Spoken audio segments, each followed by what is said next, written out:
I woke this week to Seaside views, my first real vacation in over a year, and a deeply needed rest for my soul. Much like the everchanging seascape, my life is once more in transition, so I thought I would share with you how I deal with these big life changes. To begin, I rest and decompress. I let my mind take the space to unwind and do nothing. I sleep long and deep, trusting that my brain is working and processing the change under the surface. To quote The Ruthless Elimination of Hurry by John Mark Comer, I let my soul catch up with my body.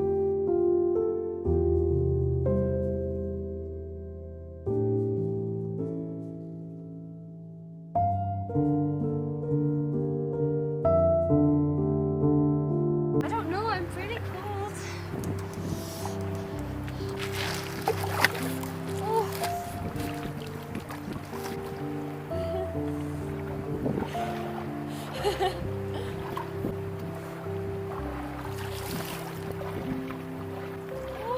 Oh, it is cold.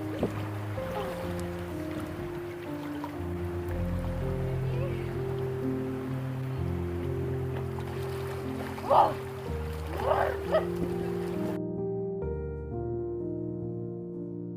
Like this outdoor sea pool that I swam in, I allow myself to float in the in-between of life, enjoying the moment and not forcing myself to move on to the next thing too quickly. This is not going to be a visual seal, but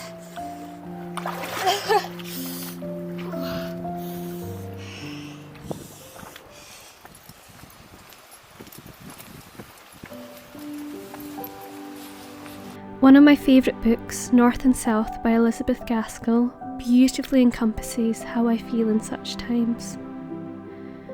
The stroll down to the beach to breathe the sea air, soft and warm on that sandy shore, the great long misty sea line touching the tender coloured sky, the white sail of a distant boat turning silver in some sunbeam. It seemed as if she could dream her life away in such luxury of pensiveness, in which she made her present all in all, from not daring to think of the past or wishing to contemplate the future.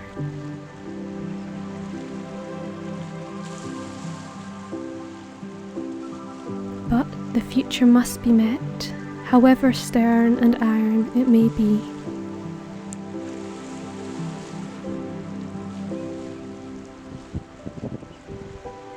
Next, I process and ponder. Journeying back in my memories, I take time to remember all that has passed in the season before. I choose to be grateful for the good things, consider what I've learned from my experiences, and let go of any hurt. Usually, I do this through meditating, journaling, and going on long walks where I talk to God and ask Him to help me in the transition. This helps me to take forward the lessons I've learned and maintain a positive perspective, no matter what my life experiences have been in the previous season.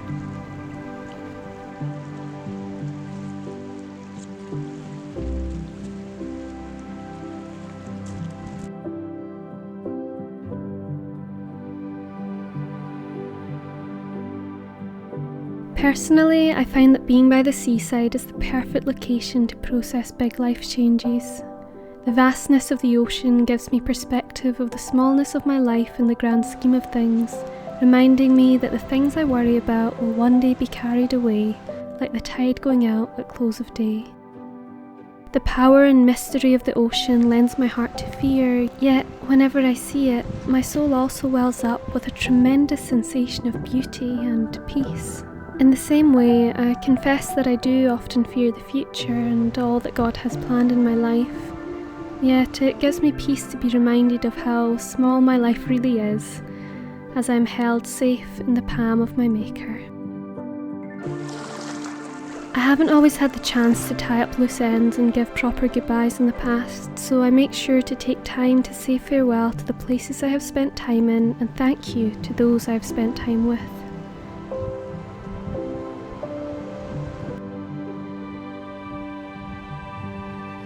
As one chapter in my life closes, so another begins, And when I think of my life as the passing of a story in a book, it makes me more and more excited to find out what is going to happen next.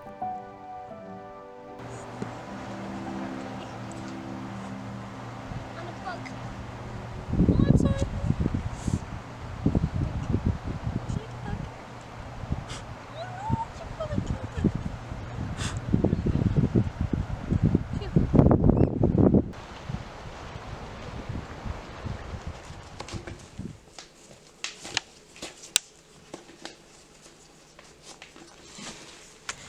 And so I continue on the journey of life. Change takes time to process and can be really tough to go through, but through letting go of the past, being content in the present and looking forward to the future, I always find a way through.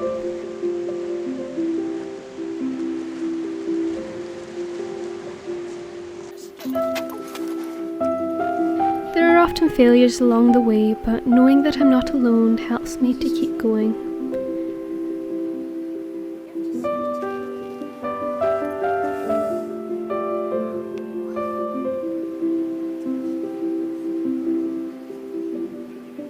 Through big life changes and at the start of every new adventure, I promise myself that I will return to my core values of authenticity, love, perseverance, and creativity.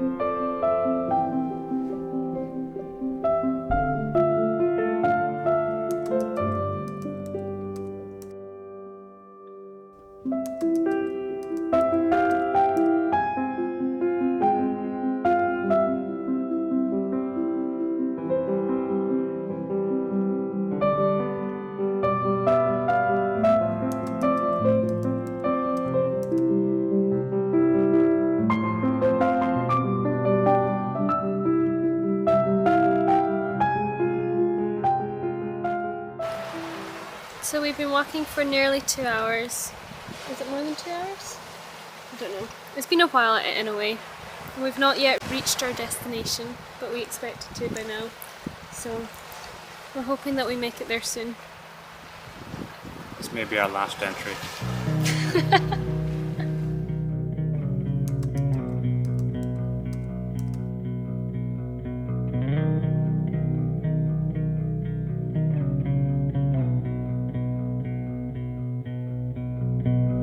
I'm used to give all I have.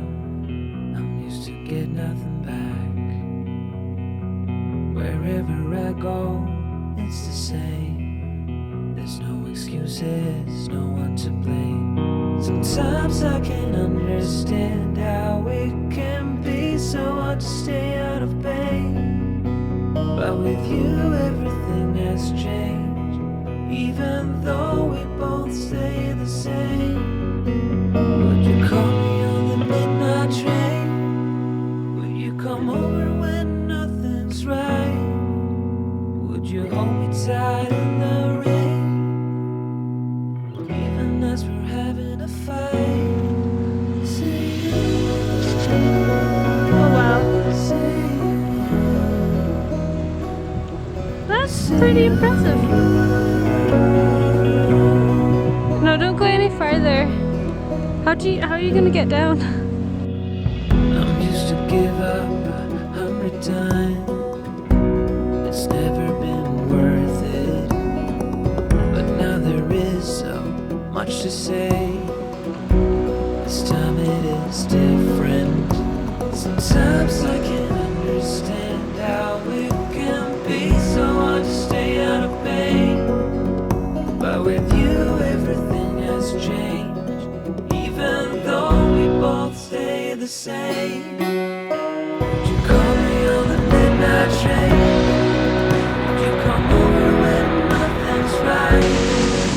Would you hold me tight in the rain, even as we're having a fight?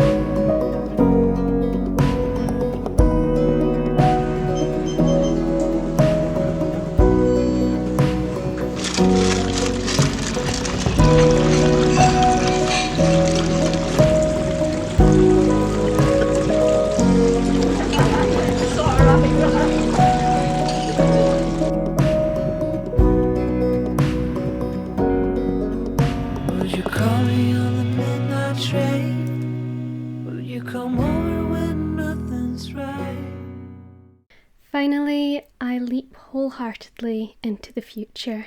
Just after our seaside escape, we went straight to Edinburgh and had our year-belated graduation celebration, which was amazing. We had it at Edinburgh Castle of all places, which was really exciting and a really great way just to get a fresh perspective and a reminder of all the things that I dreamed and wished that I would do a year ago. So with that in mind, with all these big changes, with my wedding on the horizon, another big move coming up, and having actually recently quit my job to hopefully pursue a successful career in writing, I am looking forward to the future. If you have any advice for how to deal with big life changes, because I sure as heck could use some, please let me know in the comments down below. Also, if you've made it this far and you've enjoyed the content, you are most welcome to subscribe so you don't miss future videos, and remember to like the video because it just really helps to support this channel as well. But until next time, it was lovely to have you here.